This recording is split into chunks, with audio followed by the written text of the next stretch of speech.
C'est bon? Bien. Bonsoir à tous.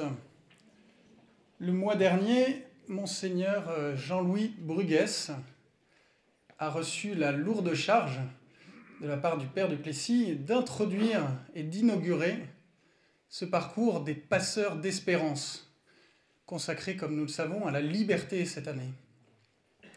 Ce thème de la liberté, Monseigneur Bruguès l'a jugé complexe, à tel point que seule, nous disait-il, une démarche volontariste est adaptée pour traiter de ce sujet. Témoin le titre qu'il a choisi pour sa conférence. « Choisis ta vie ».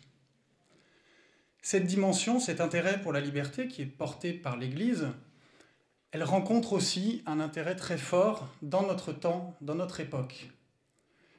Et on peut dire que cette articulation, finalement, entre la vision chrétienne, d'une part, et l'humeur du temps, a été quelque peu au cœur des propos de Monseigneur Bruguès.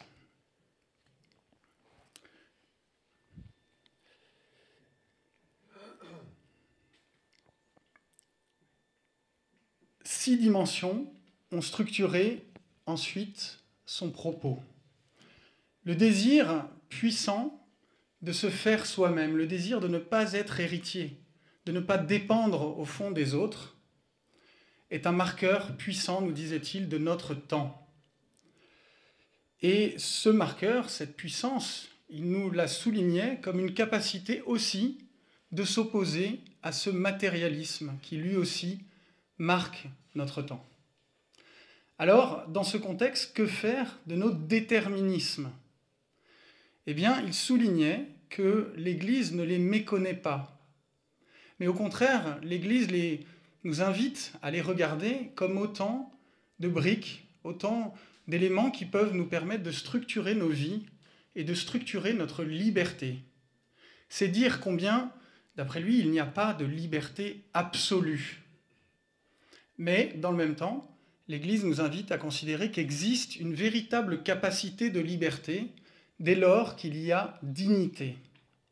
Et sur ce sujet en particulier, Monseigneur Bruguès nous montrait ou osait, disons, un parallèle entre la déclaration Dignitatis Humanae de Vatican II et la déclaration universelle des droits de l'homme. Depuis fort longtemps, depuis au moins Épictète, nous disait-il, et fortement avec Rousseau, la liberté est un moteur puissant pour les hommes, est une source finalement d'action et de nous égrener les différentes émancipations à travers lesquelles notre monde est passé. Émancipation de la nature, de la sexualité, de nos tabous.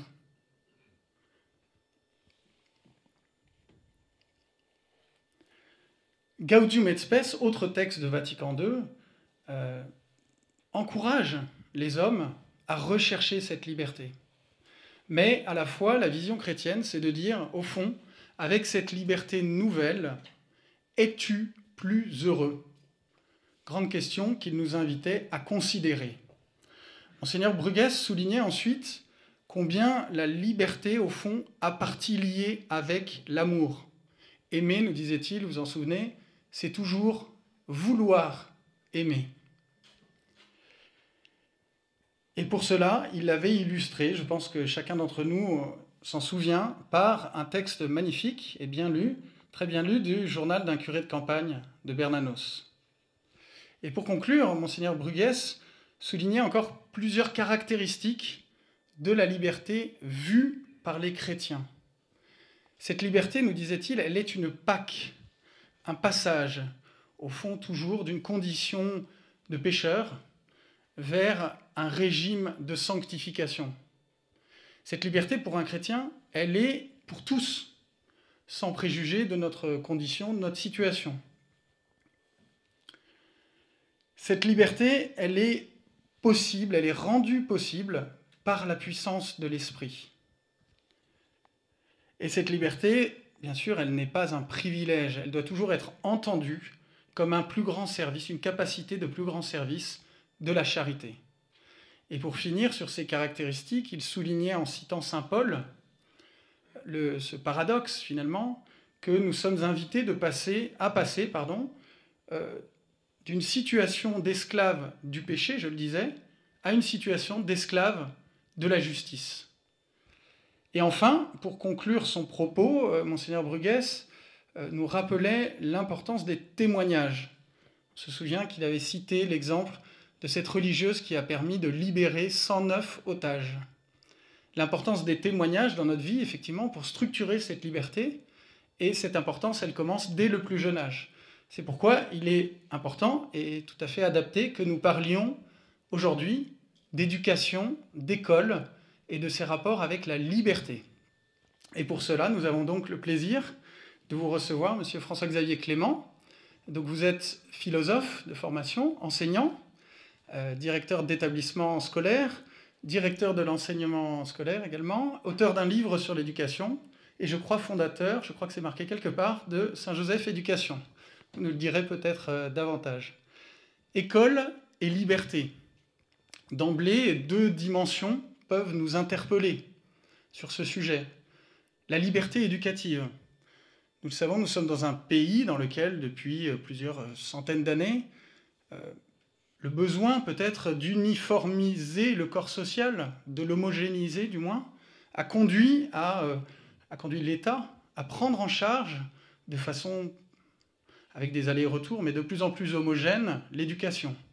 Nous conduisons peut-être à nous demander si l'éducation n'est pas, du point de vue de l'État, une affaire peut-être trop sérieuse pour être laissée à l'initiative des parents.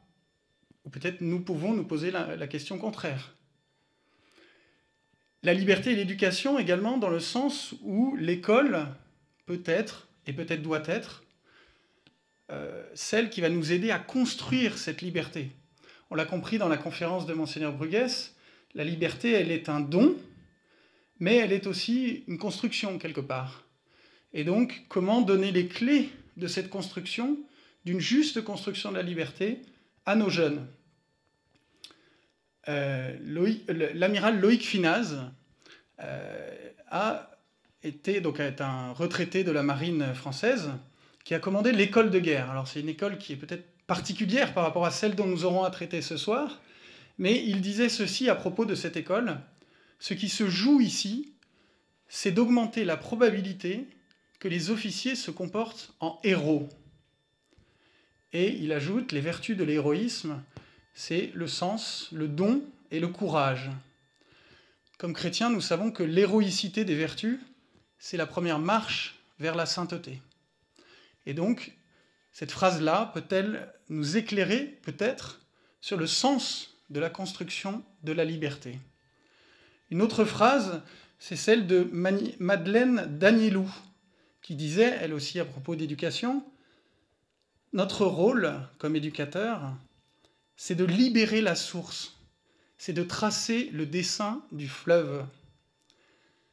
La source de l'eau, la saveur de l'eau, son abondance, cela vient de plus loin que nous. » C'est peut-être replacer cette question de la liberté et de l'éducation sous le bon regard qui convient, mais nous sommes impatients de l'entendre. Merci pour cette belle introduction qu'on peut applaudir effectivement. Je vois certains qui hésitent.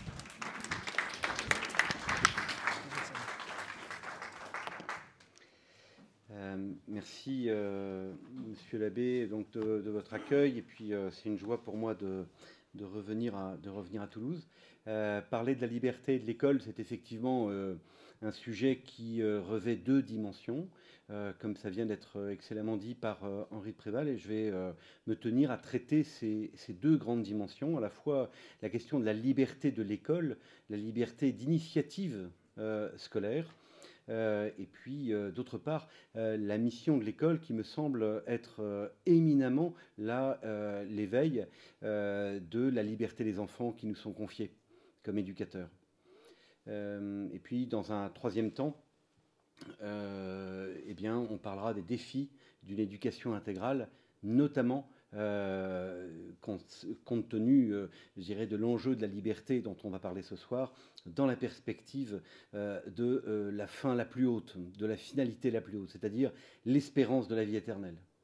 Mais rentrons tout de suite dans cette question de la liberté, concernant donc la liberté d'éduquer. Alors, je voudrais m'attarder à plusieurs sujets qui sont éminemment importants en 2022 et qui le sont plus en 2022 qu'ils ne l'étaient en 2012. Je ne remonte pas à 1922, je dis bien à 2012. Dans ces 10 dernières années, il s'est passé beaucoup de choses. Beaucoup de choses sur le plan social, beaucoup de choses sur le plan idéologique. On dit aujourd'hui sociétal.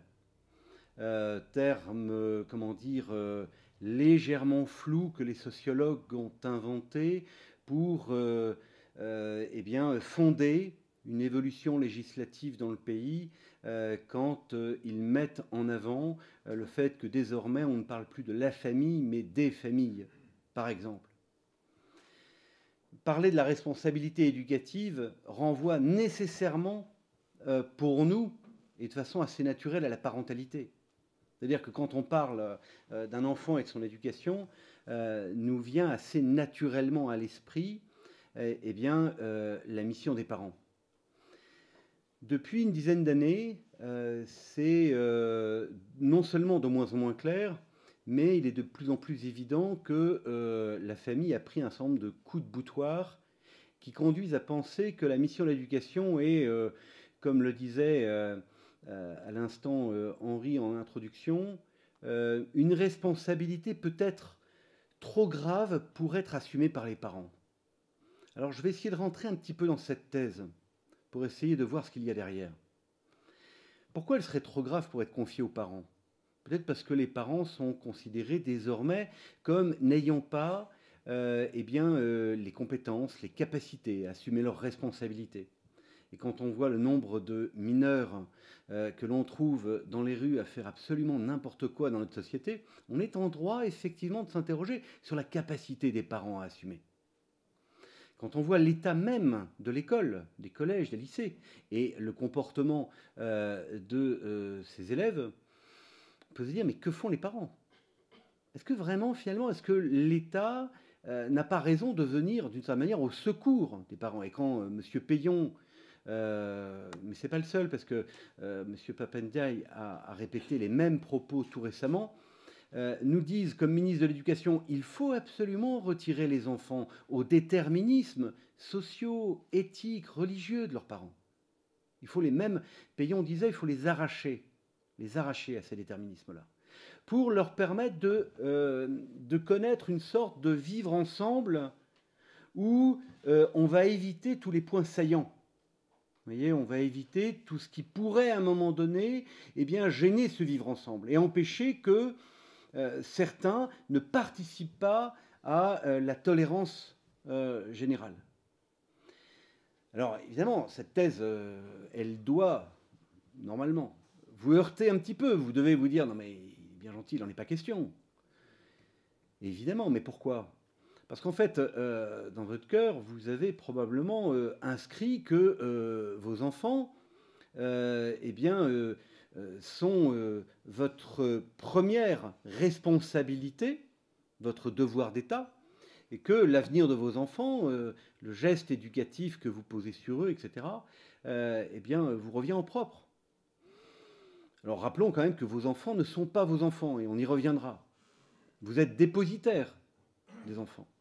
Donc il ne s'agit pas de dire « je vais éduquer mes enfants » parce que ce sont mes enfants. Parce que qui ici peut dire « oui, c'est mon fils, c'est ma fille ». Non, c'est pas à moi. Moi j'ai 4 enfants, 3 filles et un garçon. Ce n'est pas mes enfants. En revanche, je suis bien certain d'être leur papa. Et ça va avec un certain nombre de conséquences en termes de responsabilité. Mais quand je dis que ce n'est pas mes enfants, c'est une manière de dire que ce n'est pas là qu'on va trouver la véritable raison pour laquelle les parents sont les premiers éducateurs. Parce que dire, bah oui, je suis éducateur de mes enfants parce que je suis parent et je suis leur parent et donc ce sont mes enfants, ça ne suffit pas. Il faut s'interroger sur le sens de la responsabilité de la filiation. Le point de départ, c'est évidemment que, comme parents, nous avons donné la vie à nos enfants. Qu'on leur donne la vie par la chair ou qu'on leur donne la vie par l'adoption, on a donné la vie et on a donné une vie familiale, un enracinement familial qui est un enracinement à la fois existentiel, hein, on fait exister un enfant, et un enracinement en même temps affectif, puissant, puisque l'enfant va grandir par l'amour de ses parents. Priver un enfant d'amour et eh bien, il cesse de vivre, hein, il cesse de se développer, etc. Et en même temps, évidemment, tous les aspects culturels, intellectuels, etc.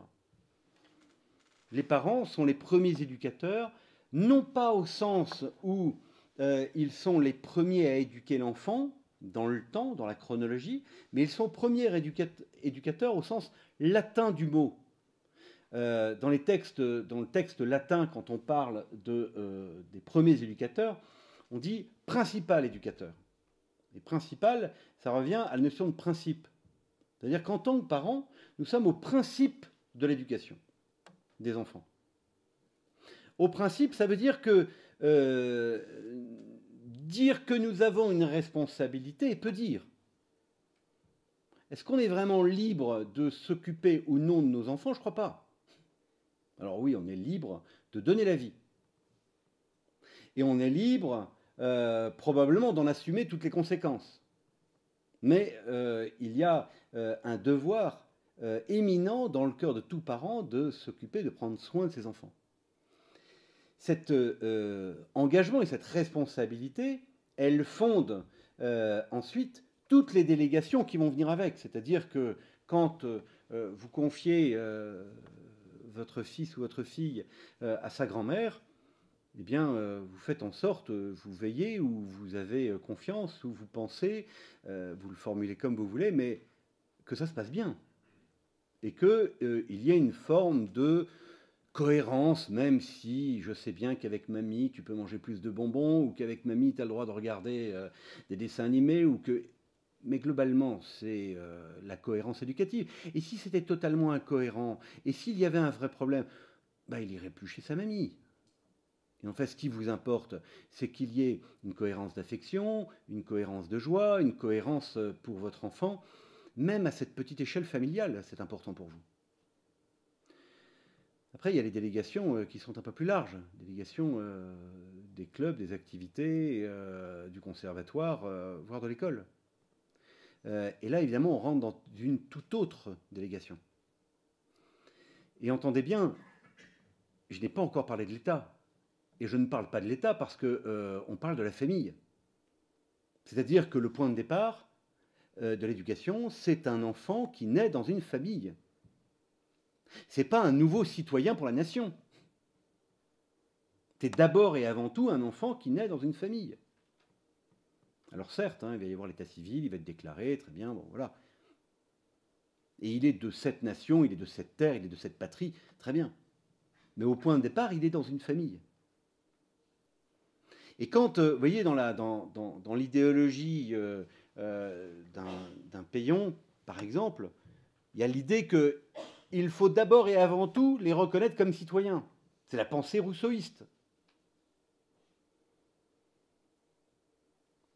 Et l'idée qu'il faut d'abord et avant tout en faire des citoyens, c'est que finalement, l'enfant pourrait être perturbé par cet environnement qu'on appelle la famille, et que certains philosophes comme Gilles ont considéré, enfin Gilles n'était pas vraiment philosophe, mais un peu quand même, c'est à lui qu'on doit ce cri terrible « Famille, je vous hais hein, », où il a finalement décrit la famille comme un lieu clos, un lieu glauque, un lieu dans lequel finalement une forme de détestation vient de la promiscuité entre les personnes, etc. etc.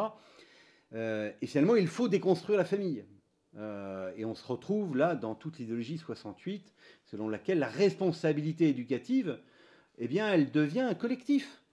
Et on sort du schéma naturel. Maintenant, je voudrais vous dire un mot de la liberté éducative concernant cette délégation. Parce que dans l'histoire, les enfants ont connu soit des précepteurs, soit des communautés religieuses qui s'occupaient d'eux, soit, voilà, bon, avant que, à la suite de Charlemagne et puis à tous les siècles de notre histoire et de notre civilisation européenne, notamment grâce aux communautés religieuses et aux abbayes, eh bien, se structurent les scholas, se structurent petit à petit donc les lieux d'éducation, les lieux de transmission, avec le quadrivium et le trivium et le quadrivium, qui sont les fondamentaux vraiment de l'enseignement. Et ces fondamentaux de l'enseignement, on les trouve dans la mission de l'Église. Alors on pourrait se dire, oui, mais pourquoi c'est légitime que l'Église s'en occupe et pourquoi ce serait plus légitime que l'Église s'en occupe que l'État? Et là, on trouve plusieurs choses. Alors, d'abord, l'Église a une mission divine. Bon, ça c'est l'argument d'autorité. Mais prenons l'argument qui est plus rationnel. C'est un corps intermédiaire. L'Église est un corps intermédiaire. Ça fait intervenir une notion qui est une notion relativement simple et qui est souvent dans notre esprit, mais malheureusement trop peu souvent dans la réalité de nos institutions, qu'il s'agisse de l'Église ou de l'État, c'est le principe de subsidiarité. Principe de subsidiarité qui consiste à dire on va permettre à des corps intermédiaires eh bien, d'assumer la responsabilité au plus près de la réalité de ce qui se vit. Donc quand vous avez un maire qui demande, comme ça s'est très souvent passé, au curé de s'occuper des gamins du village pour un patronage ou pour s'occuper de la création d'une école, ou à des religieux ou à des religieuses, mais c'est sur le terrain que ça se passe. Vous savez, regardez bien dans l'histoire, vous verrez que l'Église a, au sens diocésain du mot, a créé quasiment aucun établissement.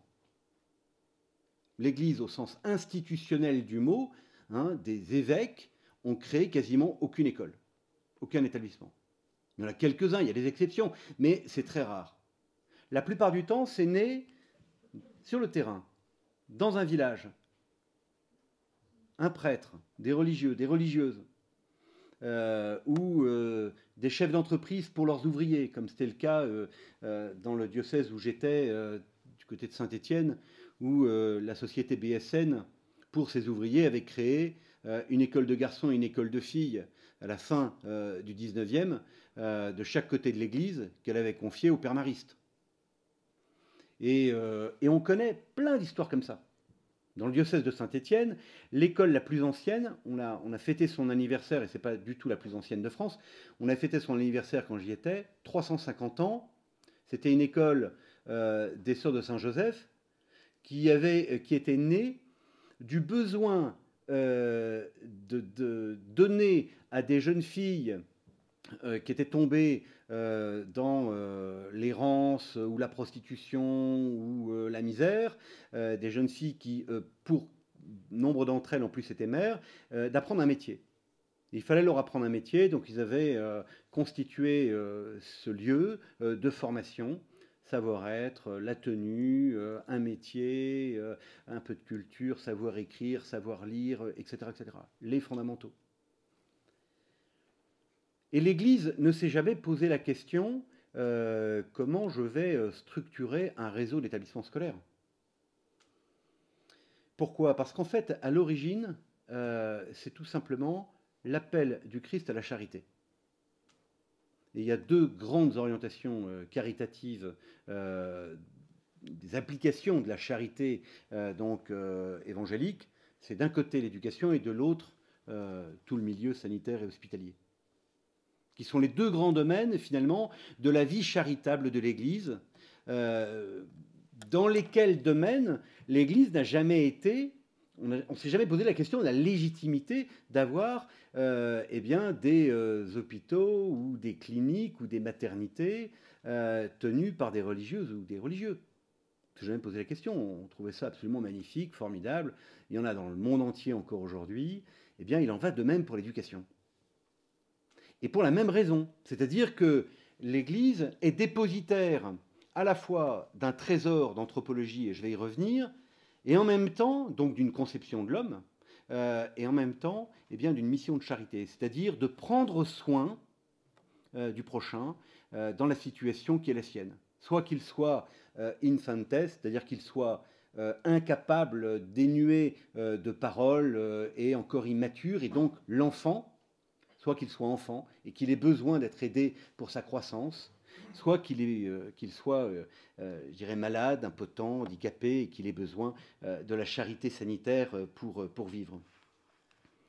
Alors, j'insiste sur ce point parce que on est à une époque qui est curieuse. On entend parler d'écoles hors contrat de plus en plus. Vous en entendez parler, j'imagine, comme moi. Vous en avez quelques-unes ici dans la région. Et puis on sent par moments l'Église un peu timide pour soutenir ces initiatives, en disant mais est-ce que c'est bien? Est-ce que finalement c'est pas des Amish qui se retrouvent là-dedans, à vouloir vivre ensemble, faire des petites communautés En fait, excusez-moi, mais on oublie complètement comment les écoles catholiques sont nées. Elles sont toutes nées comme ça. Elles sont toutes nées comme ça. Il y en a très peu qui soient nées après la loi de Bré de 59. Donc, c'est-à-dire très peu qui soient nés après la naissance du contrat. La grande majorité des écoles en France sont nées bien avant le contrat, bien avant qu'existe le lien provoqué par la loi de Bré de 1959. Par ailleurs, il y a bon nombre d'écoles en France qui existent avant même, je dirais, la République. Ce que je veux dire, c'est que l'Église n'est pas en train de rendre un service à l'État. L'Église n'est pas dans une relation avec l'État à dire, voilà, l'État nous a donné une délégation de services publics pour l'éducation. Mais non, non, c'est pas comme ça que ça se passe. La mission d'éducation, ce n'est pas une mission d'État. La sécurité, oui, ça c'est sûr. Mais pas l'éducation. L'éducation, l'État se doit de veiller à ce qu'elle existe dans les meilleures conditions. Ça oui. L'État se doit de veiller à ce que, par le principe de subsidiarité ou par les moyens qu'ils vont mettre à disposition de la population sur l'ensemble du territoire, tous les enfants puissent avoir une éducation. Ça oui. Mais ce n'est pas du tout la même chose. Par ailleurs, vous voyez, ça ne nous surprend même plus. Mais il n'est jamais venu à l'idée du gouvernement ou des gouvernements du royaume français de penser les contenus d'enseignement. Les contenus d'enseignement ne font pas l'objet d'une mission d'État. Pourquoi? Parce que le contenu de l'enseignement, il est lié à quoi? Il est lié au rapport de la vérité. Que doit enseigner finalement un professeur en histoire, en français, en mathématiques, en sciences physiques ou en sciences de la vie et de la terre, biologie, etc. Qu'est-ce qu'il doit enseigner? Il doit enseigner ce qui est vrai. Il doit enseigner la réalité de sa science, de sa discipline. Pourquoi il y a un comité national des programmes pour définir les orientations pédagogiques par lesquelles doivent passer les professeurs? Il y a quelque chose qui ne va pas. Et ça pose clairement la question de la liberté d'initiative de l'école. Hein.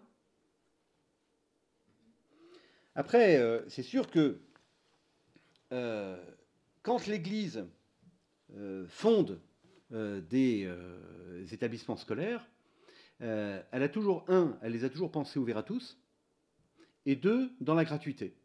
Aujourd'hui, ce n'est plus le cas, pour des raisons évidentes de modèle financier, mais pendant des siècles, les écoles catholiques étaient gratuites et pour tous. Et il y avait, une mission qui était différente selon les congrégations. Et vous aviez des congrégations religieuses, ça allait des jésuites aux salésiens, en passant par les maristes, les lassaliens, et les frères des écoles chrétiennes ou les frères de Plouhermel en Bretagne, etc., etc. Et vous aviez toutes les différentes couleurs, finalement, de certaine manière, dans les sensibilités congréganistes, et ça se passait très bien. Ce qu'on constate aujourd'hui, c'est qu'il y a eu une forme de normalisation, c'est-à-dire qu'on a quasiment pensé sous un mode un peu franchise le réseau des établissements catholiques. Et on leur a fait perdre le point de départ, c'est-à-dire l'origine, vous voyez, de leur charisme, l'origine de leur charisme propre, de leur charisme spécifique, sous prétexte, effectivement, de les penser dans un cadre de normalisation.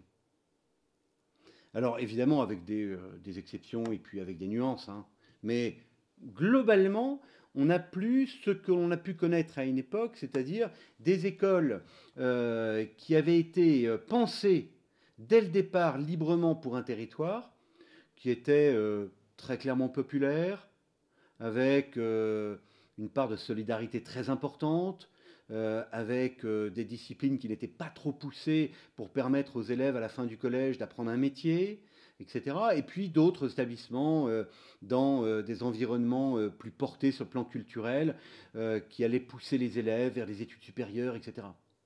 Bien sûr, il y a des exceptions, hein, bien sûr. Vous pourriez me citer, et je pourrais aussi vous en citer, dans toutes les villes de France, des établissements qui sont sur le haut du panier, comme on dit. Mais globalement, tous les établissements publics et privés aujourd'hui en France sont des établissements qui ont été dilués.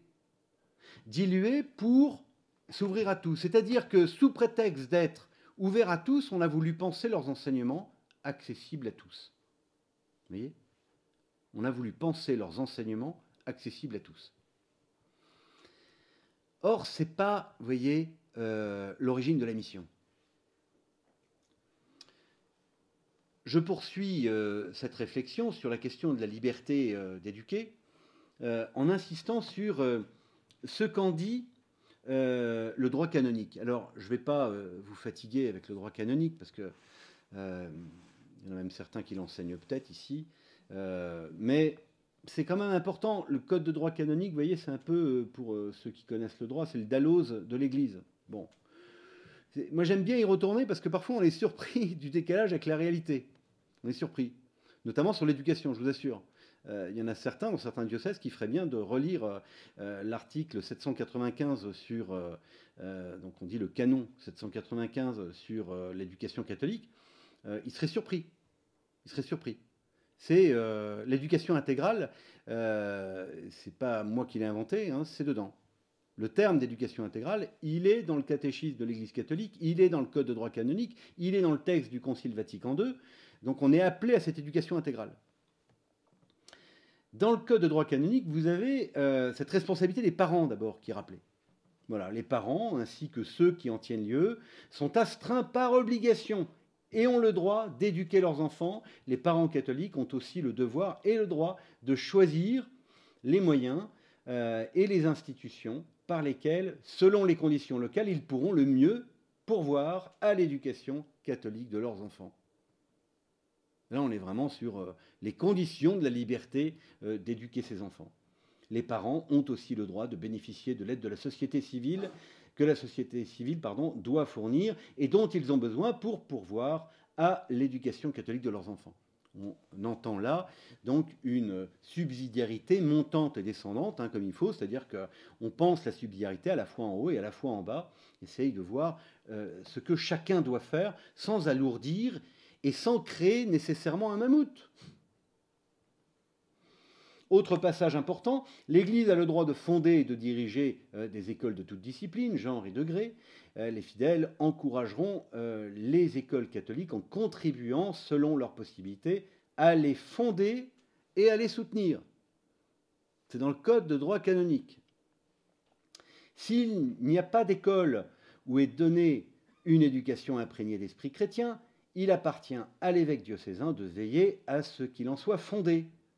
Là où cela est opportun, l'évêque diocésain veillera à ce que soient fondées aussi des écoles professionnelles et techniques et d'autres qui seraient requises par les besoins particuliers. Voilà, je ne vais pas aller m'attarder davantage sur ce code de droit canonique, simplement pour vous dire que la liberté de créer des écoles, la liberté d'éduquer, elle est évidemment, attachée à la responsabilité des parents, et c'est un droit naturel, c'est un droit qui est inscrit dans l'ordre naturel de la relation de la filiation, et deux, la mission d'éducation de l'Église vient de sa mission de charité, vient de la délégation qu'elle reçoit d'une certaine manière en tant que corps intermédiaire pour participer par mission charitable, comme je le disais, à l'éducation des enfants. Je voudrais maintenant prendre la deuxième partie de mon propos sur éduquer à la liberté. Alors, c'est le deuxième volet. Maintenant que j'ai rapidement abordé quelques réflexions autour de la liberté scolaire, la liberté donc de penser l'éducation pour ses enfants, je voudrais m'attarder sur la mission de l'école qui est de développer et déployer la liberté des enfants. Tout à l'heure, Henri de Préval disait que on est dans une société qui a connu une forme de massification galopante, on va dire ces 50 dernières années, du bac pour tous, on va dire, pour faire vite. Voilà, le bac pour tous. Il y a 50 ans en arrière, il y avait à peu près 25% de bacheliers. Hein. Je ne sais pas si vous le savez, 25% de bacheliers, voilà, ça laisse une idée d'abord du but que se poursuivait, que se donnait, pardonnez-moi, l'éducation nationale à l'époque, qui n'était pas nécessairement de passer par le bac, qui n'était pas nécessairement de rentrer dans des études supérieures longues. Certes, on était dans une société qui était plus agricole qu'elle ne l'est aujourd'hui. Certes, la composition économique de la société a complètement évolué, mais cela n'explique pas, en tous les cas c'est insuffisant, pour expliquer les raisons de cette recherche de massification. Le bac pour tous, c'est considérer que le bac est... J'avais un professeur qui comparait le bac à la queue du Mickey dans le manège, vous voyez, qui disait c'est la queue du Mickey. Une fois qu'on l'a attrapé, c'est bon, on a un tour supplémentaire, enfin on peut continuer à tourner. C'est-à-dire qu'il faut avoir le bac. Si vous n'avez pas le bac, c'est un problème, mais si vous l'avez, vous n'avez rien. En gros, c'est ça aujourd'hui. Il y a 50 ans, ce n'était pas le cas. Hein. Il y a 50 ans, c'était tout autre. C'est-à-dire qu'on pouvait considérer que quand on avait le bac, et parfois on en avait même deux, on avait une culture générale. Aujourd'hui, la plupart des élèves qui rentrent en classe préparatoire sont obligés de rattraper considérablement le niveau de culture générale sur lequel ils vont devoir être évalués dans les 2 ans. Et que on a finalement, au nom de la massification, pensé que l'objectif de l'école, c'était la socialisation, c'est-à-dire de faire des bons citoyens. L'enjeu de mon propos est davantage de mettre en avant le fait que la mission de l'école, c'est avant tout la liberté. Alors on pourrait se dire, oui, mais d'accord, mais enfin les enfants sont déjà libres, et puis c'est aux parents de veiller à la liberté des enfants. Bon. Alors replaçons bien les choses. Vous auriez raison de penser ça. D'abord, parce que la liberté, le libre arbitre, c'est ce qui est inscrit dans notre cœur et dans notre intelligence et dans notre nature humaine depuis le point de départ, qui s'exprime progressivement avec le développement de la rationalité. Mais voilà, on n'a pas besoin d'implanter la liberté dans la conscience d'un enfant. L'enfant a ce libre arbitre. En revanche, vous comprenez bien quand je parle de liberté qu'il s'agit d'éduquer le libre arbitre pour qu'il devienne réellement libre de choisir ce qui est bon pour lui, d'assumer des responsabilités, etc. Maintenant, sur la responsabilité des parents et de l'école, oui, il y a une complémentarité entre les deux. La responsabilité de la famille est d'éduquer l'affectivité de l'enfant et de l'éduquer à sa toute première vie sociale qui est la fraternité familiale et le cercle des cousins et le cercle social de la vie familiale. D'y ajouter par exemple le patronage ou le scoutisme pour augmenter effectivement cette éducation sociale en cohérence avec ce qui est vécu dans la famille. Mais la famille ne peut pas tout faire. Et il se trouve que là, on en vient à la responsabilité d'instruction, la responsabilité de transmission de l'école, étant entendu qu'il s'agit de la penser dans son intégralité. Je m'attarderai après sur la question de l'éducation intégrale au sens propre du mot. Je voudrais m'attarder un petit peu sur le contexte de cette éducation de la liberté. L'éducation de la liberté, vous avez là un petit dessin qui parle de la cohérence des univers de l'enfant. L'enfant dans sa famille, l'enfant à l'école, au scoutisme, dans ses engagements, l'enfant dans le monde et l'enfant en vue du ciel, c'est-à-dire l'élan qu'il donne à sa propre vie. Il y a un proverbe africain qui dit « il faut tout un village pour éduquer un enfant ». C'est évidemment ce que nous vérifions tous les jours. Certains diraient « il faut tout un réseau ». Mais en tous les cas, il y a tout un tas d'interactions qui vont agir sur l'éducation de l'enfant, l'éducation de sa culture, l'éducation évidemment de son affectivité, les exemples qu'il va rencontrer, qu'il s'agisse du chauffeur de bus ou de son grand-père, ils vont tous intervenir d'une manière ou d'une autre, de façon explicite ou implicite, de façon parfois très impactante sur son cœur et sa conscience, parfois de manière plus lointaine, mais toutes les personnes que rencontre un enfant, surtout à l'âge du primaire ou à l'âge du collège, participent à son éducation et à structurer sa relation au monde, sa relation au bien, au mal, au beau, à la vérité, à la vertu, etc. Et donc, oui, éduquer à la liberté semble être séduisant aujourd'hui, et dire que l'école a pour mission de participer à cette éducation de la liberté, je ne connais pas grand monde qui dirait non à cela. Vous voyez, tout bord confondu, tout milieu confondu, toute idéologie confondue, tout le monde serait d'accord pour dire ça. Y compris M. Payon, quand il disait qu'il fallait arracher les enfants. C'était pour leur liberté. Pourquoi on est tous d'accord là-dessus? Parce qu'en fait, on ne met pas la même chose derrière le mot liberté, évidemment. Parce que si par liberté, on entend la toute-puissance et l'autonomie totale, telle qu'elle a été dénoncée par Monseigneur Bruguès lors de la dernière conférence, ah oui, effectivement, là, on n'est pas d'accord. Là, on n'est pas d'accord. Ça veut dire qu'il est impossible de frustrer un enfant. Il ne faut jamais le frustrer. Là-dessus, remarquez bien, on est tous un peu des fils et des enfants de Freud. Hein. On a tous un petit problème avec la frustration. Regardez comme on a du mal à être frustré de cet objet. Déjà, nous comme adultes. Et moi le premier. Le mal que nous avons à être frustrés de cet objet. Nos enfants ont bien des difficultés à assumer pour eux la frustration dans la mesure où les adultes qui les entourent n'assument pas pour eux-mêmes la frustration. Je veux, j'ai les moyens, j'ai. Et finalement, ce rapport que nous avons au monde, ce rapport que nous avons à la liberté, dit quelque chose de notre éducation à la liberté pour les enfants qui nous sont confiés. Alors oui, quelle conception nous avons de la liberté et quelle conception nous transmettons de la liberté? Dans un établissement scolaire, on participe de l'éducation à la liberté par la formation de l'intelligence, évidemment, et je vais y revenir, par la formation de la volonté, par l'exigence, de supporter l'effort, la contrainte, un règlement commun, etc. On peut y participer aussi de façon négative, malheureusement, en laissant penser que finalement, aujourd'hui le monde de l'éducation est pétri un petit peu de cette idée que il faut se battre pour réussir.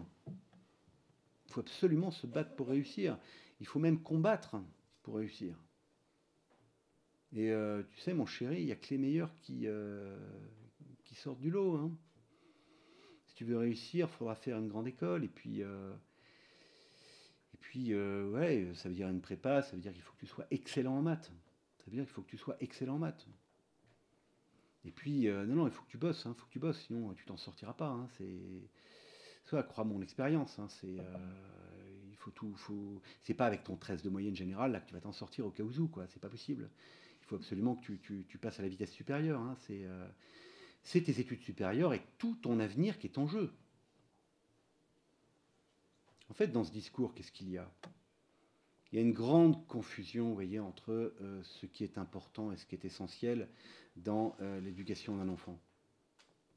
Il est vraiment important que votre fille et votre fils réussissent ses études.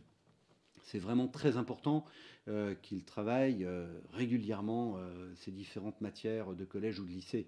C'est très important qu'ils se comportent bien en classe, qu'ils ne bavardent pas en classe. Très important qu'il ne vous ramène pas des mauvaises notes parce qu'il n'a pas appris ses leçons. Tout ça est très important.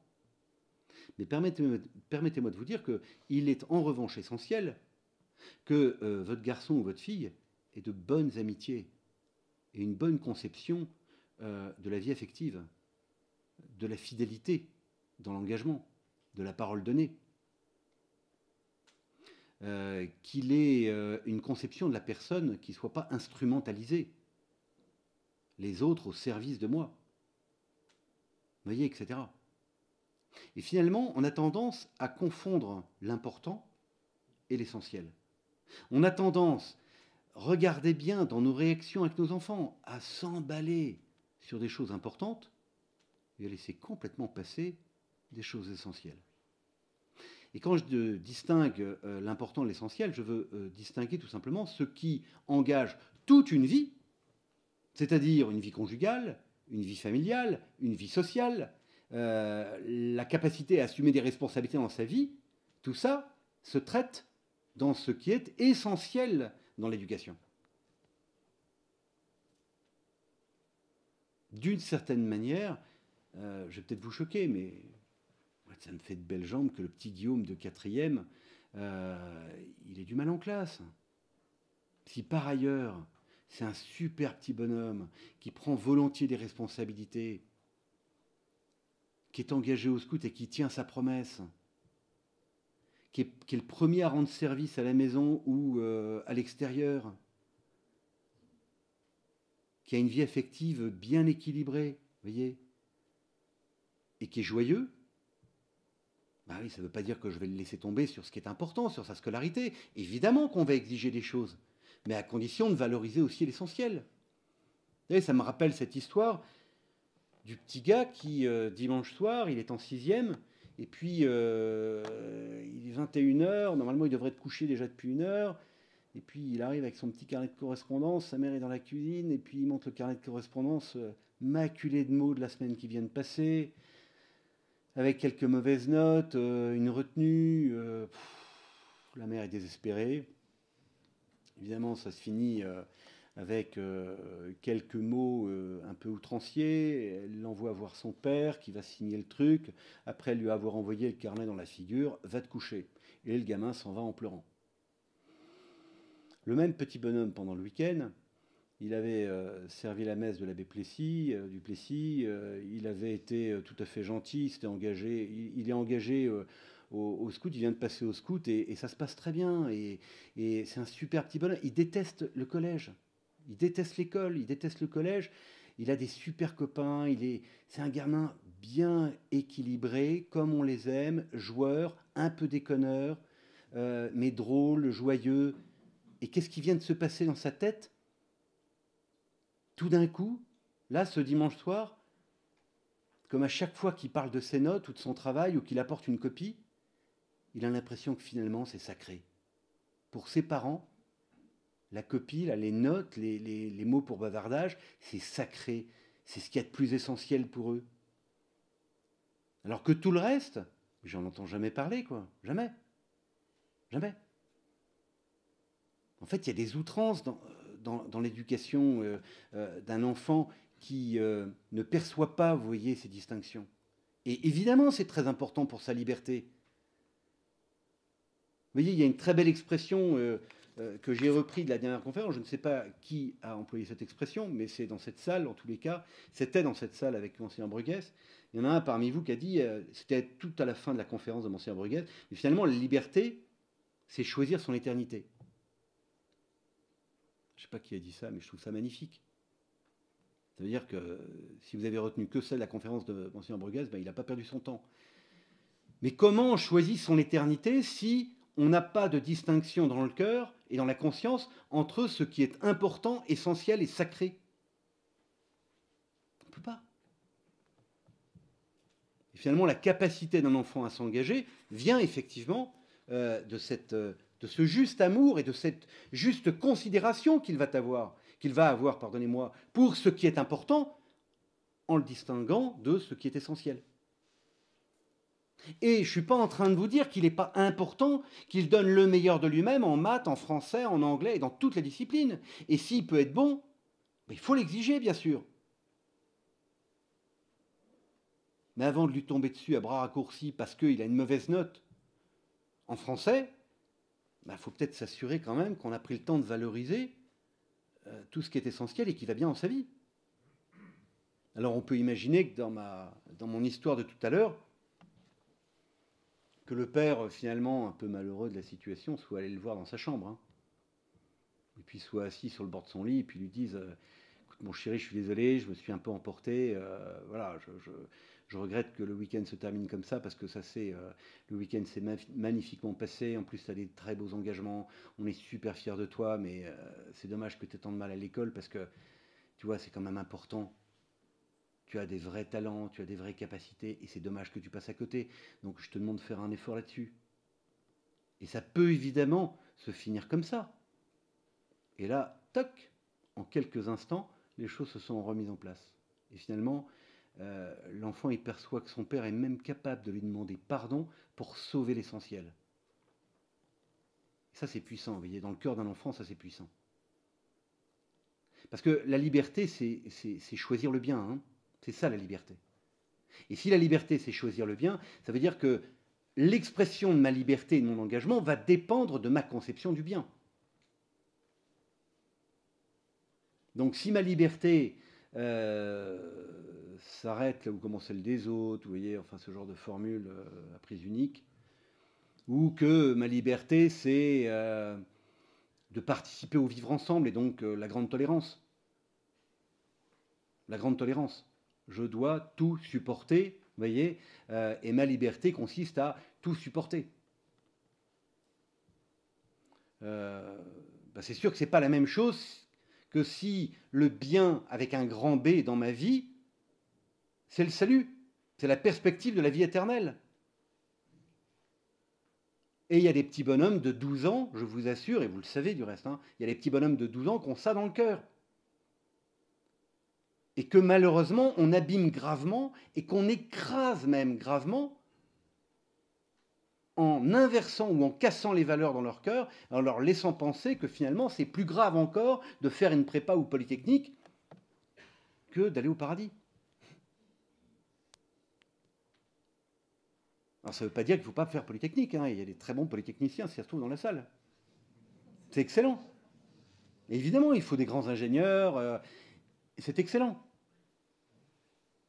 Mais en fait, cette inversion des valeurs, elle conduit à avoir une conception de la liberté qui était éminemment erronée.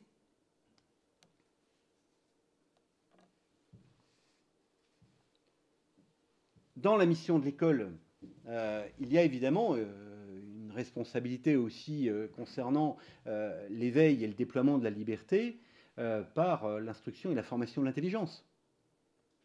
La formation de l'intelligence, elle est fondée avant tout par des outils fondamentaux qui sont le rapport au mot, le rapport à la phrase et le rapport à l'argumentation. Qui n'a pas de mots, qui n'a pas de phrase, n'a pas les outils fondamentaux de la pensée. Donc ce que je suis en train de vous dire, c'est que avant même la logique mathématique, je suis bien certain de ce que je vous dis, la pensée littéraire est première. C'est-à-dire que l'enfant, il n'apprend pas d'abord à compter, il apprend d'abord à parler. Et vous allez progressivement, par la vie familiale, c'est pour ça que c'est le premier lieu d'éducation, hein, c'est vous allez lui donner des mots, vous allez structurer ses phrases. Non, mon chéri, on ne dit pas ça comme ça, on dit ça comme ça. Et puis, il va apprendre ses couleurs, et puis il va apprendre petit à petit à nommer. Et quand un enfant nomme, il fait exister. Et ce qui veut dire que le rapport au mot et le rapport à la réalité sont des rapports qui sont éminemment structurants pour lui.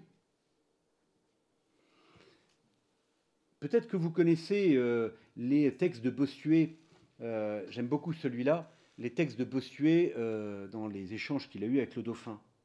Ne croyez pas, monseigneur, dit Bossuet en s'adressant au dauphin, qui était donc son précepteur. Hein.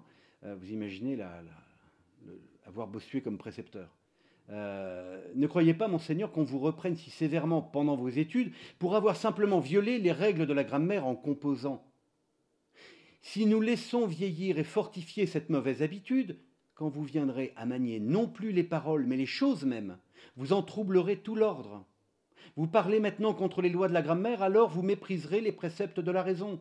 Maintenant vous placez mal les mots, alors vous placerez mal les choses. Ça signifie quoi? Ça signifie que dans la formation intellectuelle des enfants, à l'école comme à la maison, il est vraiment essentiel. Et je voudrais vraiment insister sur ce point parce que je vous assure, j'en vois les dégâts aujourd'hui, mais de façon criante, dans l'établissement scolaire, comme dans les banlieues. Comme dans les banlieues. Les enfants qui n'ont plus les mots sont obligés d'utiliser les gestes. Il est essentiel de donner des mots, de donner des phrases, de structurer la pensée des enfants en parlant avec eux. Et la première difficulté vient du fait qu'on ne parle plus avec les enfants. On ne prend plus le temps de la conversation. À table, ou en famille, ou en voiture. Immédiatement, il y a soit le précieux qui apparaît, cette espèce de prothèse mémorielle permanente, qui nous empêche finalement de parler, et qui nous transforme en atomes. Hein. Soit il y a une musique, soit il y a un autre écran qui apparaît, soit etc. La conversation en famille, mais c'est essentiel, chers amis, c'est essentiel. Il faut retrouver cet art de la conversation, il faut retrouver ce temps de l'échange en famille, échange durant lequel tellement de choses passent. Mon père m'a dit ce week-end ce qu'il faisait. Et j'avais jamais compris, mais en fait, c'est vachement intéressant, il fait ça, et toi, ton père, il fait quoi? J'ai parlé avec maman de ce qu'avait dit la prof de SVT la semaine dernière, on en a parlé à table. Mes parents, ils n'étaient pas d'accord du tout avec ce qu'elle a dit, et on a pu reprendre le chapitre, on a regardé le livre, et ils n'étaient pas d'accord. C'était hyper intéressant, et une super discussion. Mais faut-il encore créer ces espaces? Faut-il avoir le temps de le faire?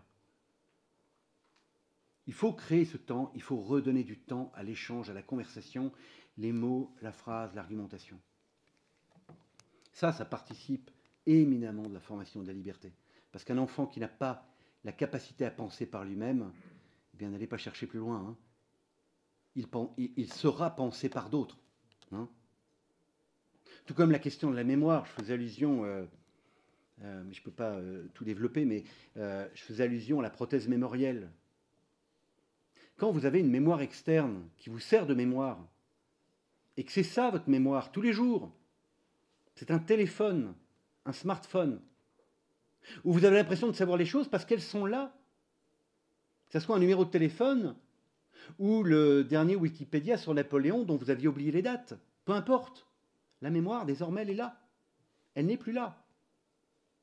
Alors, vous allez me dire, oui, mais ça change quoi? Ça change un tout petit élément, 3 fois rien, hein, je vous assure. C'est qu'en fait, pour penser, on a besoin de la mémoire. Et que le développement de la pensée, il se fait enraciné sur notre mémoire. Je suis incapable de vous parler d'aviation ce soir, mais incapable. Parce que dans ma mémoire, je n'ai pas grand-chose sur l'aviation, vous voyez. En revanche, si on demande à Henri, peut-être qu'il pourrait vous parler d'avionique, ou parler de, je ne sais pas, voilà, tout le monde de l'aviation, parce qu'il a ça en mémoire. Ça ne veut pas dire qu'après, on va être capable de penser de façon juste, attention, hein. Mais la mémoire est fondatrice de l'exercice de l'intelligence. Et donc, si la mémoire est externe, mais comment je pense? Eh bien, je suis pensé plus que je ne pense par moi-même. Je suis pensé par d'autres. Parce qu'en fait, j'ai vu les éléments, mais je ne suis pas capable de les maîtriser puisque je n'en connais pas le sens.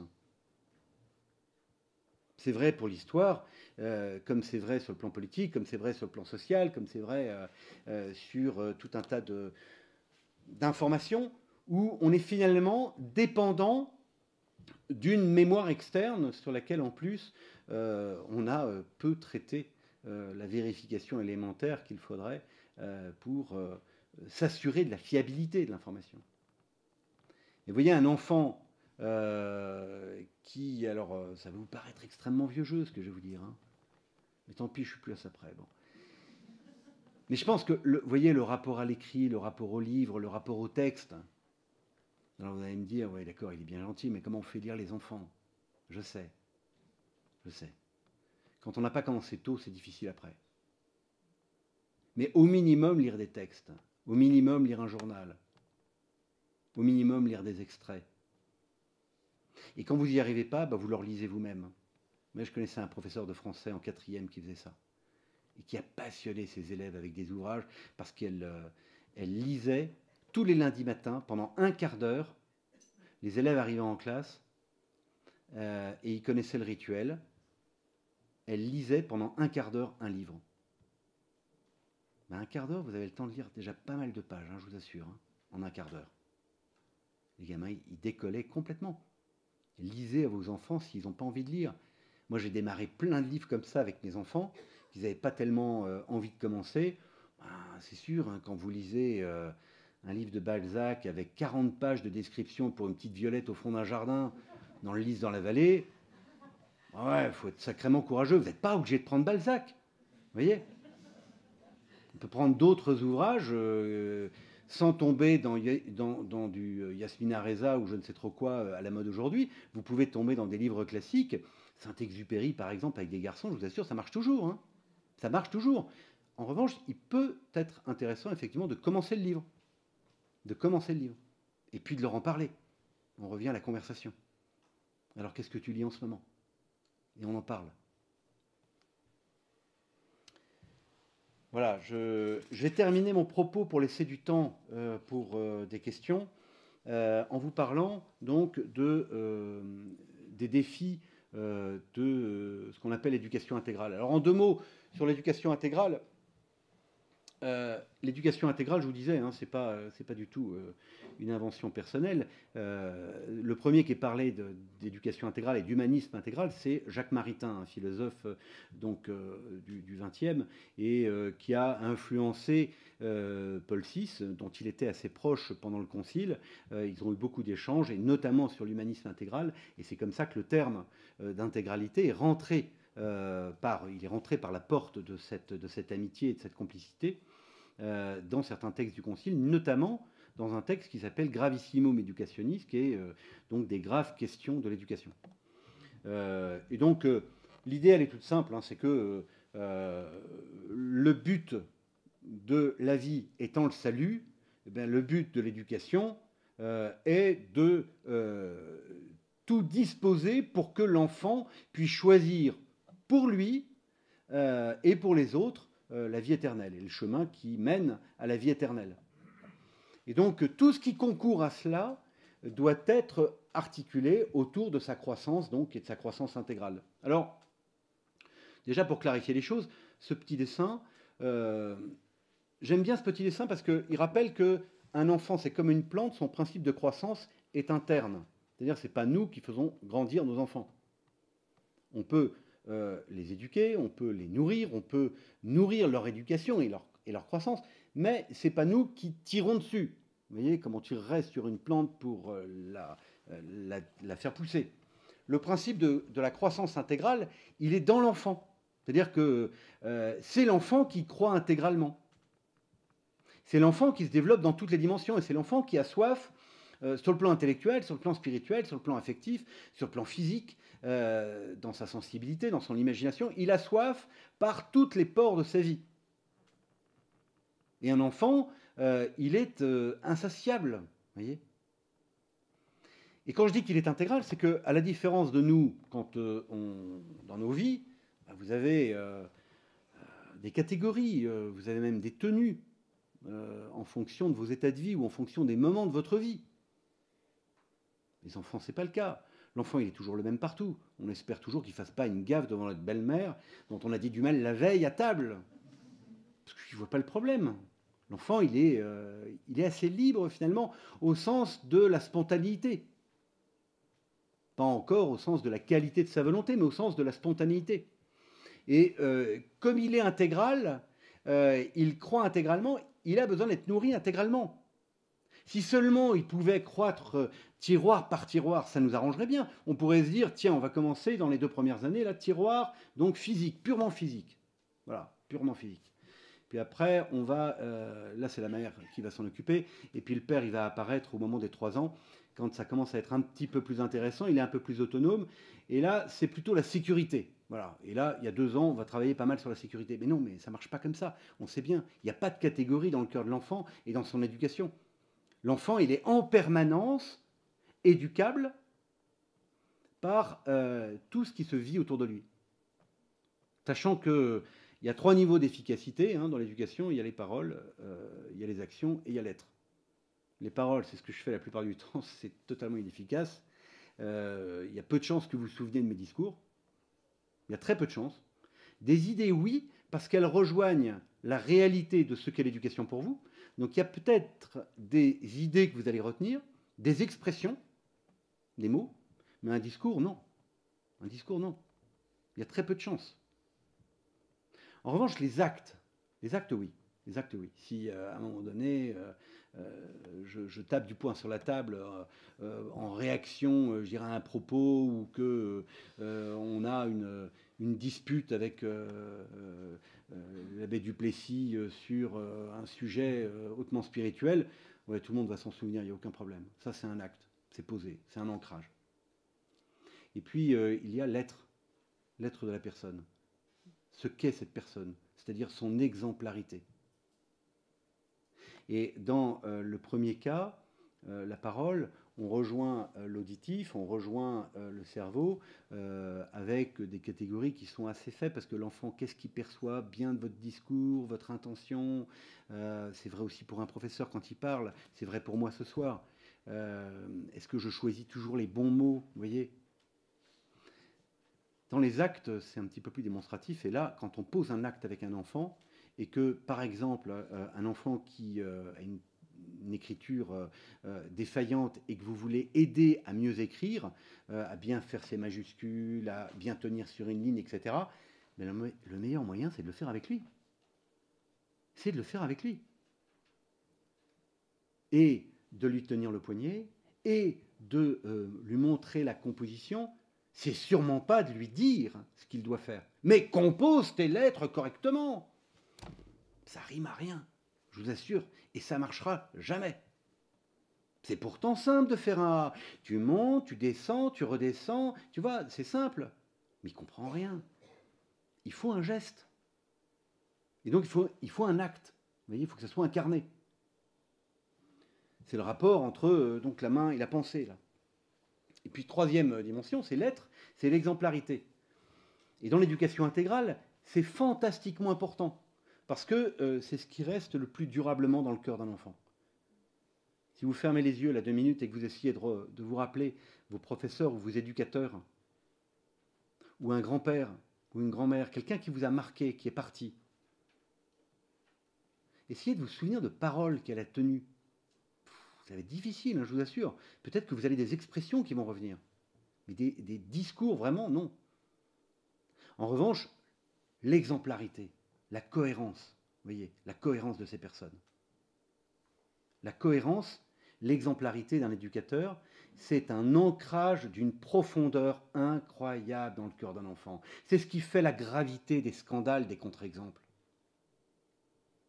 Parce que le scandale d'un adulte qui est un contre-exemple de son discours, c'est un ancrage tout aussi profond. C'est une défaillance grave de l'adulte. Ça vient disqualifier l'adulte dans le cœur de l'enfant, et ça ne le rend pas du tout attractif, l'âge adulte.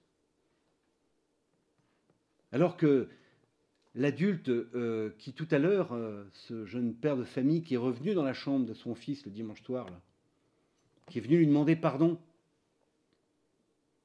ben, il a donné non seulement une excellente illustration, vous voyez, de ce qu'il professe tous les jours auprès de son fils, c'est-à-dire de reconnaître ses défauts, voilà, l'humilité, le sens du pardon. Il le vit en acte, concrètement. Mon chéri, je te demande pardon. Voilà, mes propos ont dépassé ma pensée, c'était pas juste ce que je t'ai dit. Ça, c'est une exemplarité, vous voyez. Ça ne veut pas dire qu'il est parfait, le père, mais pas du tout même. Il n'est pas du tout parfait, mais il est exemplaire, ce qui est très différent. En fait, on est appelé à être des exemplaires, vous voyez, au sens où cette bouteille est un exemplaire de la marque Sogara. Voilà. Bon, ben nous, on a vocation à être des exemplaires de nos convictions éducatives. Et des exemplaires, ça veut dire que il faut qu'on incarne véritablement ce que l'on vit. Et en incarnant véritablement ce que l'on vit, on ouvre un chemin très réaliste dans le cœur de l'enfant pour qu'il puisse trouver son propre chemin. Et donc le plus important, ce n'est pas tant ce que je vais dire à mon enfant dans l'éducation intégrale, c'est plus ce que je vis avec lui. D'où la nécessité, évidemment, de vivre avec nos enfants et de vivre beaucoup de choses avec nos enfants. Moi, j'entends tout un tas de parents qui me disent « mais attendez, mais on n'a pas le temps ». Ben, je ne sais pas quoi répondre à ça. Je vous assure, je ne sais pas quoi répondre. Moi, j'ai pas mal d'activités dans ma vie, et je vous assure, et puis je voyage pas mal. Mais le week-end, c'est sanctuarisé. Et je sanctuarise vraiment, au minimum du minimum, les temps de repas avec mes enfants. Et je pense que c'est fondamental. Et les parents qui disent qu'ils n'ont pas le temps, soit effectivement, ils travaillent à 24 tout le week-end et ils sont de nuit en plus toutes les semaines. Ok, ça peut arriver, on peut avoir effectivement des vies très particulières et un peu inversées, domaine de la restauration, de l'hôtellerie, etc. Je veux bien. Mais c'est rare. Enfin, la plupart du temps, excusez-moi, mais on ne trouve pas. En revanche, oui, parfois, on n'en a pas l'habitus, on n'en a pas installé la coutume dans la vie familiale, donc c'est difficile tout d'un coup de se dire tiens, si on prenait une conversation à table. Qu'est-ce qui t'arrive, papa? Les enfants, j'ai décidé aujourd'hui de vous parler de ça. Je vous assure, ça marche super bien. Au début, ça peut paraître un peu formel, mais en fait, ça passe super bien. Ça passe super bien. C'est comme la prière en famille, en fait. C'est un truc qui est difficile à instaurer quand on ne l'a pas instauré. Mais en fait, c'est la première fois qui est difficile à instaurer. C'est tout. Mais je vous assure que la seconde, ça va très bien, quoi. Et en fait, la conversation et l'art de la conversation et de retrouver ce chemin de la conversation, ça, c'est profondément intégral, vous voyez. Maintenant, je voudrais terminer, vous voyez, en vous disant une chose qui, et ce sera ma conclusion pour vous laisser le temps de réagir. On est dans un monde qui est quand même un peu fou par moments, et j'ai abordé quelques questions sociétales tout à l'heure sur la famille. On pourrait aborder la question de la fin de vie. Enfin, il y a tout un tas de choses qui se passent aujourd'hui qui nous font froid dans le dos. Bon. Je ne sais pas si ça vous arrive, mais moi, ça m'arrive d'entendre des personnes qui me disent ouais, mais attention, parce que vous êtes en train de vous radicaliser. C'est un peu dangereux quand même. Bon. Qu'est-ce qui se passe exactement? Ce qui se passe, c'est que nous sommes, avec l'anthropologie que nous avons et avec l'héritage que nous avons dans le cœur, dans l'intelligence, dans notre mémoire, nous avons une anthropologie, une conception de l'homme qui est stable. Nous sommes stables comme les habitants d'un continent, et nous avons à côté de nous, au large, un monde qui s'est engagé sur un rafio, qui a largué les amarres de l'anthropologie, qui a largué les amarres du réalisme de l'ordre naturel, et qui, en étant dans ce rafio au large des côtes stables, voit les côtes s'éloigner en disant « Mais pourquoi ils se radicalisent comme ça? Regarde, ils sont de plus en plus loin du monde. »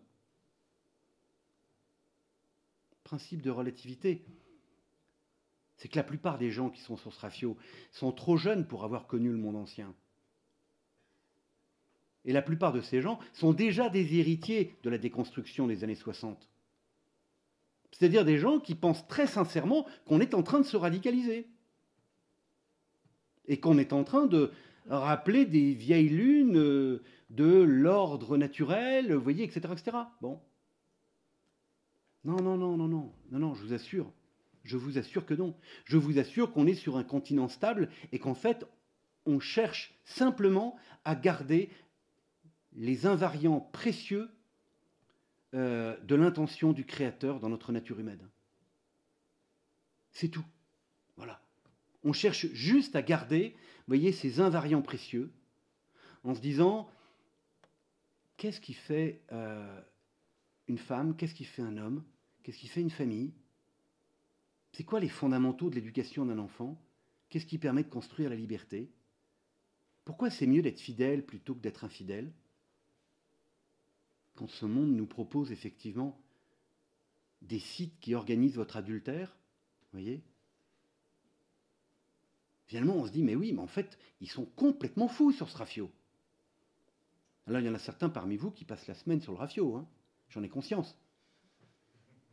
Moi, il se trouve que depuis 2 ans, j'ai acquis une certaine liberté. Mais je comprends très bien qu'il y en ait certains qui aient du mal à concilier ce qu'ils vivent sur la terre ferme, vous voyez, le soir et le week-end, et puis leur vie sur le rafio. Ou parfois c'est difficile. Et je ne suis pas en train de dire qu'il faut quitter le rafio, hein, pas du tout, parce que heureusement qu'il y a les missionnaires, et heureusement qu'il y en a qui y vont. Mais je pense qu'il faut garder la conscience, vous voyez, droite de ce que nous avons comme héritage, qui est un héritage absolument magnifique et qui est, à mon avis, un des enjeux majeurs de notre civilisation, hein, qui vit une crise avant tout qui est anthropologique, qui est une crise de la conception de l'homme. Voilà, ce que je vous propose, c'est de m'arrêter là pour qu'il puisse y avoir quelques questions, quelques réactions. Il y a un micro ici et je vais laisser Henri prendre le relais. Merci beaucoup. Merci.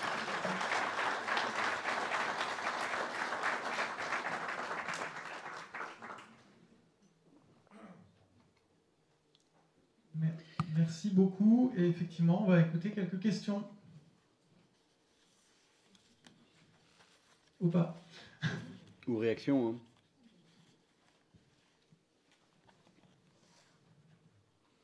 Bon, alors, je vais commencer, peut-être pour... Super, merci. Bonsoir, merci beaucoup pour vos propos. J'ai une question, à partir de quel âge les enfants qui sont sous notre responsabilité éducative sont à même de rentrer dans le rafio? Pour clarifier la question, dans beaucoup d'écoles, quelles qu'elles soient privées ou publiques, c'est déjà un peu le rafio en matière d'idées qui peuvent pénétrer la tête de nos enfants et en matière de déconstruction. À partir de quel âge, enfin, dans quelle mesure il faut les protéger au risque de les mettre non plus sur la terre ferme, mais carrément en haut d'une montagne, et à partir de quel moment et jusqu'à dans quelle mesure il faut les accompagner sur leur rafio, mais à un moment, voilà, et quelle est la hiérarchie des priorités? Alors, merci, hein, parce que c'est une très belle question, mais c'est une question qui mérite un tout petit peu de développement. D'abord parce que votre question mérite d'être un tout petit peu complexifiée. Il n'y a pas que l'école, il n'y a pas que la famille, il y a aussi tout ce qui tourne autour, notamment le scoutisme, auquel j'ai fait allusion tout à l'heure.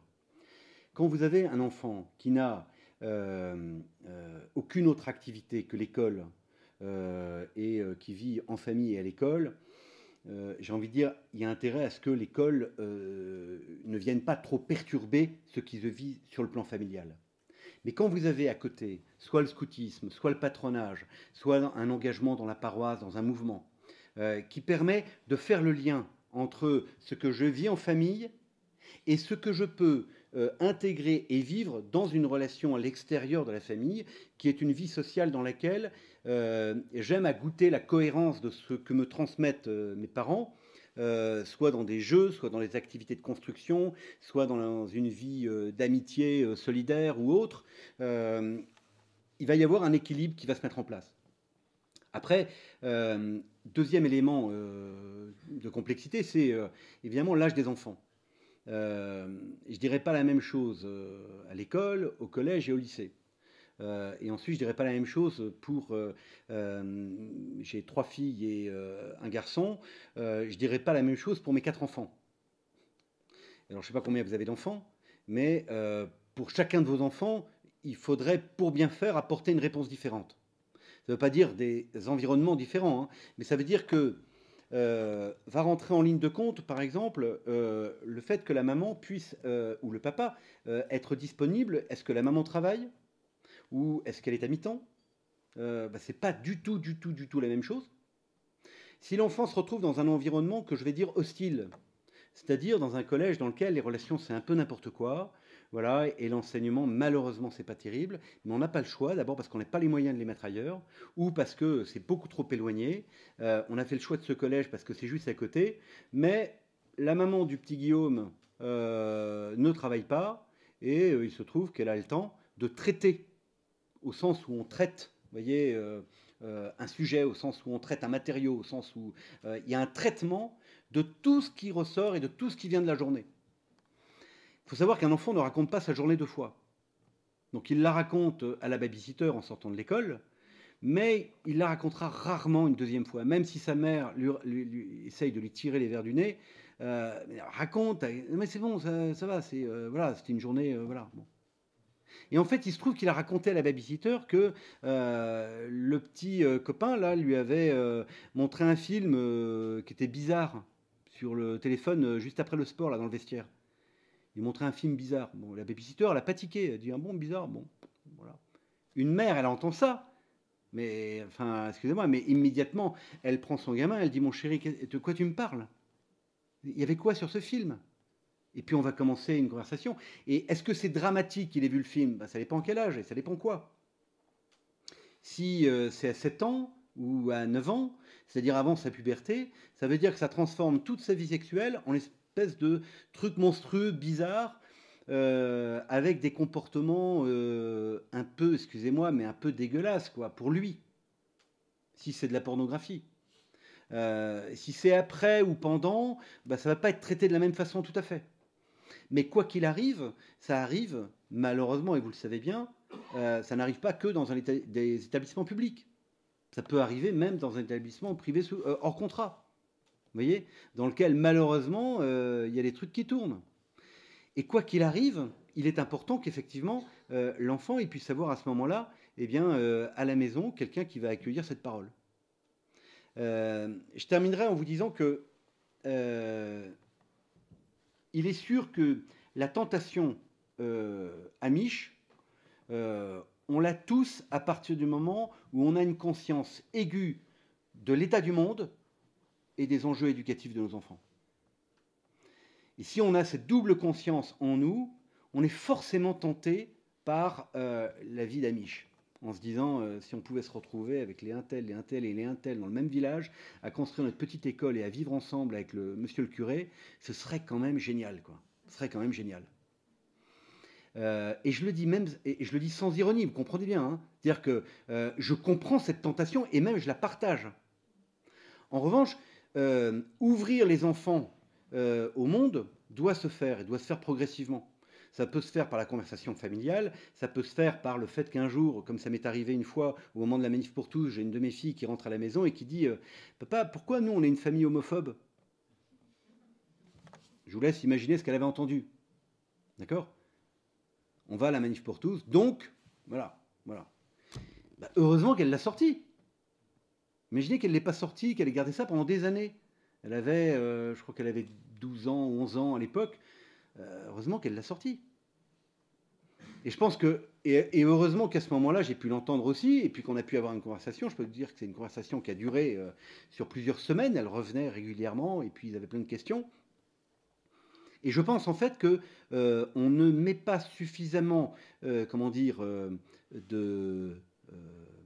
disponibilité, vous voyez, dans notre cœur, pour que, même en faisant la cuisine ou en tapant sur un ordi, quand on entend certains propos, parfois c'est tentant de laisser passer, quoi.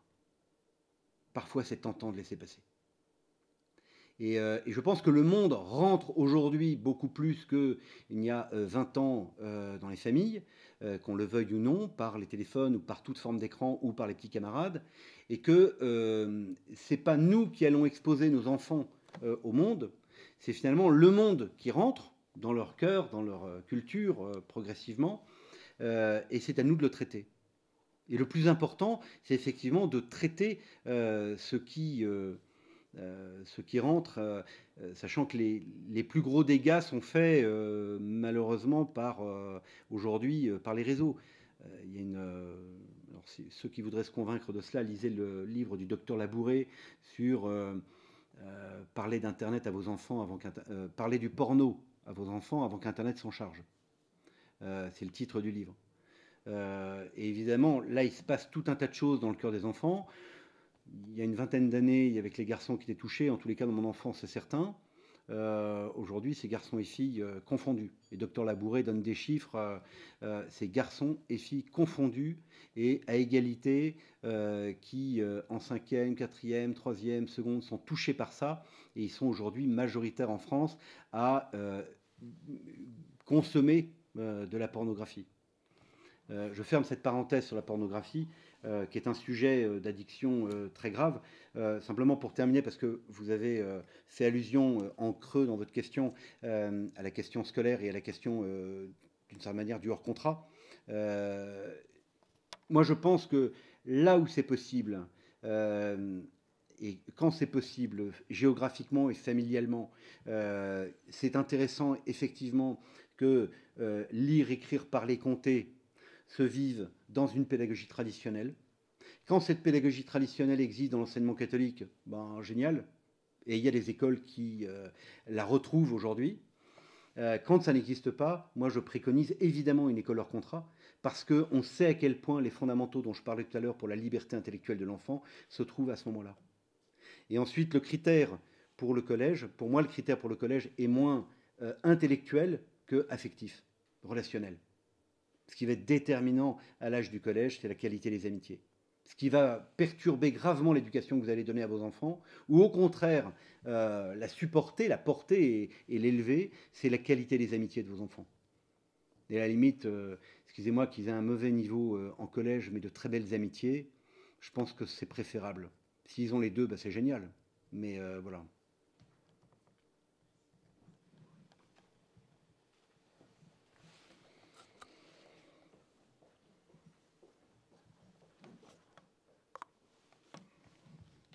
Merci pour vos propos rassurants. Toutefois, il apparaît qu'aujourd'hui, nous recevons 3 éducations différentes, voire contraires. La première, celle de nos pères, la famille. La seconde, celle de nos maîtres, les professeurs, leur idéologie, leurs résultats PISA oscillants. Et enfin, celle du monde. Et je crains que cette dernière renverse les 2 idées ou les 2 enseignements des premières.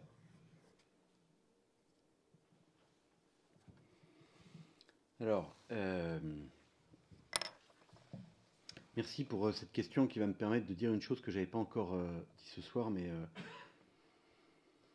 moi je pense qu'il faut assumer dès le départ dans l'éducation qu'on transmet à nos enfants notre incompatibilité avec le monde. Il faut assumer le fait que nous sommes chrétiens et qu'en tant que chrétiens, on est fait pour vivre dans le monde, oui, alors ça c'est vrai, mais pas du monde. Ça fait 2000 ans que ça dure. Ça fait 2000 ans que c'est comme ça. Et ça fait 2000 ans que les chrétiens sont dans le monde sans être du monde. Ils sont dans le monde comme un foyer à la fois de charité, de rayonnement, d'amour, etc. Et il serait bon que ça soit davantage le cas. À commencer par moi, mais en revanche, nous n'avons pas à être du monde.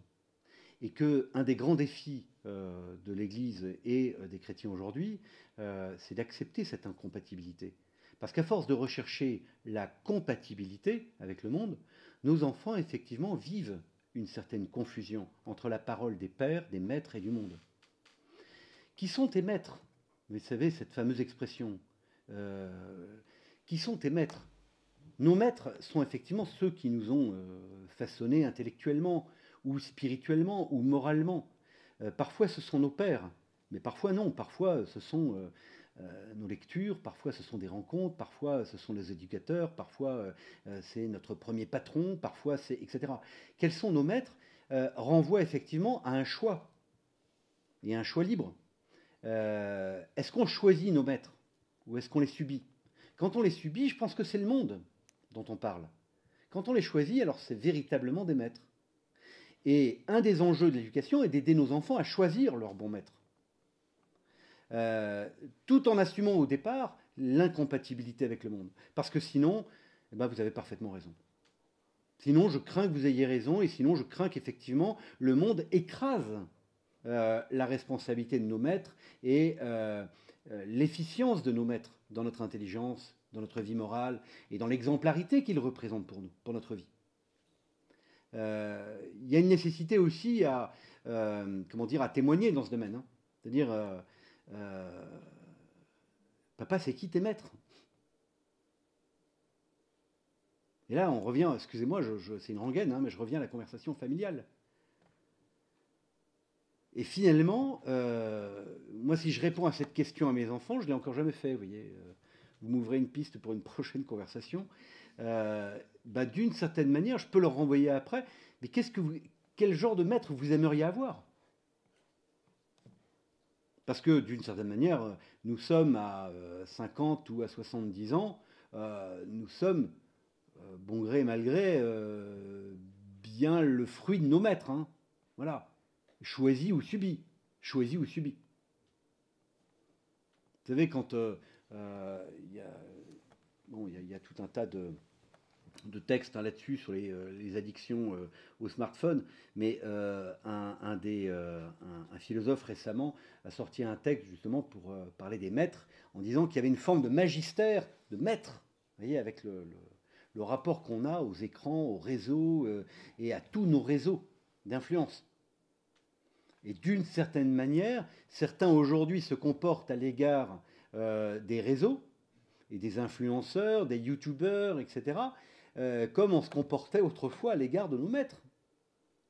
Vous voyez, certains pouvaient considérer que saint Thomas d'Aquin était leur maître. Aujourd'hui, ça va être, je ne sais pas quel youtubeur présent dans les jardins de l'Élysée. Et quand vous avez effectivement comme influenceur, c'est intéressant de faire le lien avec le maître, hein, comme influenceur, effectivement, quelqu'un qui est plutôt dans la déstructuration. Vos enfants vous diront peut-être, non mais il faut arrêter avec ces discours ringards, il y a les super influenceurs qui prônent des discours de paix, etc. Oui, bien sûr, bien sûr. Mais voilà, quels sont nos maîtres et quel type de vie on veut adopter à partir des maîtres qui nous ont fait, quoi. Mais merci pour votre question. Une dernière question peut-être?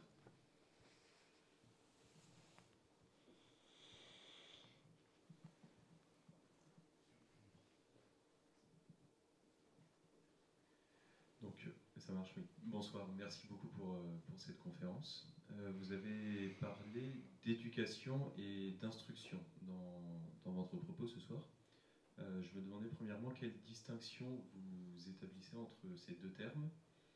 Et deuxièmement, je voulais vous demander quelle est pour vous la place de l'instruction dans ce projet d'éducation intégrale. À quoi servent finalement les mathématiques, l'histoire, le français, etc. À l'enfant qui doit avoir pour but, vous l'avez dit, la vie éternelle et doit choisir cela librement. Voilà, merci. Alors, merci pour votre question. Le ministère de l'Éducation, avant 1932, s'appelait ministère de l'Instruction publique.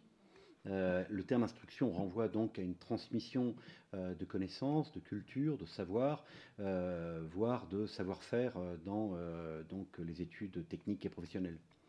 La place de l'instruction dans l'éducation intégrale est liée à la formation de tous nos habitus intellectuels, c'est-à-dire aux plis qui se forment entre l'imagination, la mémoire, l'intelligence, la volonté, et qui vont nous permettre de poser à un moment donné soit un acte intellectuel, une parole, soit un acte avec un geste qui est lié à un acte professionnel, à un geste artisanal, etc.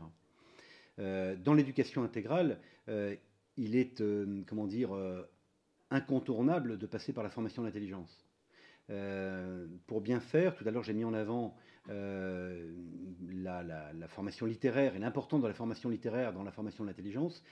Pour être complet, il faudrait évidemment dire que, pour bien faire, il faudrait retrouver un parcours de la maternelle jusqu'en terminale où l'enfant n'est pas à choisir entre le littéraire et le scientifique.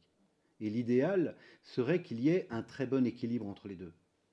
Je vais vous donner une illustration de cela, c'est Laurent Laforgue, qui est prix Nobel de mathématiques et qui a écrit il y a maintenant 7-8 ans un article qu'on peut retrouver assez facilement sur le plafond de verre qu'il constatait chez des élèves et même parfois chercheurs de haut niveau en mathématiques, le plafond de verre qu'ils avaient et qu'ils ne comprenaient pas et que lui identifiait à la non-maîtrise de la grammaire. Parce que la non-maîtrise de la grammaire et l'absence de maîtrise de la grammaire, c'est l'absence de maîtrise des rapports de causalité. Donc, dans l'esprit mathématique, eh bien, pas la peine de vous dire que ça va être éminemment déterminant pour comprendre toute la symbolique mathématique, toute la logique, je dirais, du raisonnement, aussi bien dans la compréhension des énoncés, dans l'exposition de la pensée, que dans la résolution argumentative. Et donc, le mode par lequel passe le mathématicien est un mode littéraire. Même si l'outil, après, sert un raisonnement scientifique, évidemment, l'outil par lequel lui il va passer dans, je dirais, son raisonnement est un langage. Et ce langage, y compris dans son abstraction, nécessite la compréhension et la maîtrise des outils littéraires. Et ce qui veut dire que, et Laurent Laforgue, quand il dit ça, il dit il faut absolument arrêter de séparer dans le parcours des élèves français le parcours scientifique et le parcours littéraire. Donc je pense que le bon équilibre, et c'est pour ça que j'aime l'idée d'intégralité, parce que dans l'idée d'intégralité, il y a l'idée d'intégrer les éléments les uns par rapport aux autres. J'ai hésité au tout début de mon travail sur l'éducation intégrale à parler d'éducation holistique. C'est le terme que les Anglais utilisent. Le terme holistique, il renvoie à une totalité. Et donc il parle d'une totalité, mais il ne parle pas de l'intégration les éléments les uns dans les autres. Et quand on parle des différentes disciplines, par exemple, moi j'aime parler de l'architectonisme du savoir, c'est-à-dire de l'articulation des disciplines les unes par rapport aux autres, sans jamais les séparer et sans jamais les enseigner en silo. Exactement ce que propose le parcours scolaire français. Hein. Le parcours scolaire français, c'est un enseignement en silo. Et cet enseignement en silo, qui n'existait qu'en collège et en lycée, existe désormais en primaire, avec ce que paradoxalement on a appelé le décloisonnement. C'est génial. Tout d'un coup, dans le décloisonnement, on découvre qu'on va avoir un prof pour l'histoire, un prof pour le français, parce que la collègue de CM2, elle a une formation d'historienne, et la collègue de CE2, elle a un parcours de maths. Et moi, je suis en CM1, et j'ai un parcours de français ou de je ne sais pas quoi. Bon, eh bien, on va faire des échanges de services, ce qui va permettre aux élèves d'avoir une plus grande expertise. Ça part d'une intention qui est intéressante. Sauf que, je suis désolé, mais quand je fais des mathématiques, je suis professeur en CE2, ben je continue à faire du français avec eux. Et quand j'exige effectivement que les élèves écrivent correctement, parlent correctement, pensent correctement, ben je continue à exiger une forme logique dans leur expression qui va me conduire à utiliser à la fois les mathématiques, peut-être à un moment donné à faire une excursion en histoire, parce que je vais parler des Égyptiens avec les calculs mathématiques dans les pyramides, parce que, etc. etc. Bon. Et finalement, la pensée, vous voyez, holistique et intégrale de l'enseignement en primaire est liée au fait qu'on n'a qu'une seule enseignante, qu'un seul enseignant, un seul professeur, qui va être capable d'unifier le savoir. Chose qui malheureusement n'existe plus ensuite, qui nécessiterait effectivement de penser de manière tout à fait différente l'articulation des différentes disciplines, mais qui est éminemment important dans la formation intégrale de la personne pour que l'instruction rejoigne effectivement la liberté et l'éveil, le déploiement de la liberté de l'enfant. Merci pour cette question. Et c'est nous qui vous remercions encore beaucoup.